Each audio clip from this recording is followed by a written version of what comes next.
Hello friends, তো সকাল সকাল ঘুম থেকে উঠে আমরা রওনা দিয়েছি কলকাতা স্টেশনে, যেখান থেকে হাজারদুয়ারি এক্সপ্রেস ধরবো রানাঘাট যাওয়ার জন্য, যেখানে আমার বাপি এবং বোন থাকে। তো জানলার ধারে সিটটা পেয়ে গিয়েছিলাম, কারণ এই সিটটা কিন্তু আমার ভীষণ প্রিয়। কারণ এখান থেকে বাইরের যে দৃশ্য দেখা যায় এবং ঘরবাড়িগুলো ট্রেনের সাথে মনে হচ্ছে ছুটছে ট্রেনের উল্টো দিকে, এটা দেখে ছোটোবেলা থেকে আমার ভীষণ ভালো লাগে।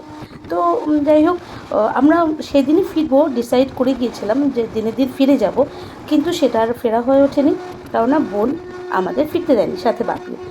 আর রানাঘাটে পৌঁছে প্রথম যে কাজটা করেছিলাম সেটা হচ্ছে আমাদের বাড়ির ছাদ থেকে আমাদের বাড়ির গাছের জাম পেরেছিলাম। উফ, এই যে কী আনন্দ, কি বলবো, যে নিজেদের গাছের জাম নিজেরা পারছি নিজের হাতে। যাই হোক, সারাটা দিন অনেক কিছু খাওয়া দাওয়া হয়েছে।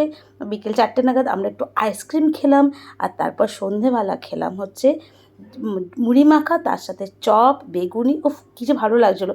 কিন্তু দুঃখের বিষয়, পরদিন সকালে যখন ফিরলাম তখন আমি প্রচুর অসুস্থ হয়ে পড়লাম। আমি তো তোমাদের বলেছি আমি খুব তাড়াতাড়ি অসুস্থ হয়ে পড়ি। তো যাই হোক, বাবা শেষে কী করবেন, একটা গাড়ি বুক করে দিলেন বাপি। তো সেই গাড়িতে করে আমরা কিন্তু বাড়ি ফিরলাম পরদিন সকাল সকাল। আর এই হলো আমার ছোটো মিনি ব্লগ। কেমন লাগলো জানিও, সবাই ভালো থেকো। আজকের মতো টাটা।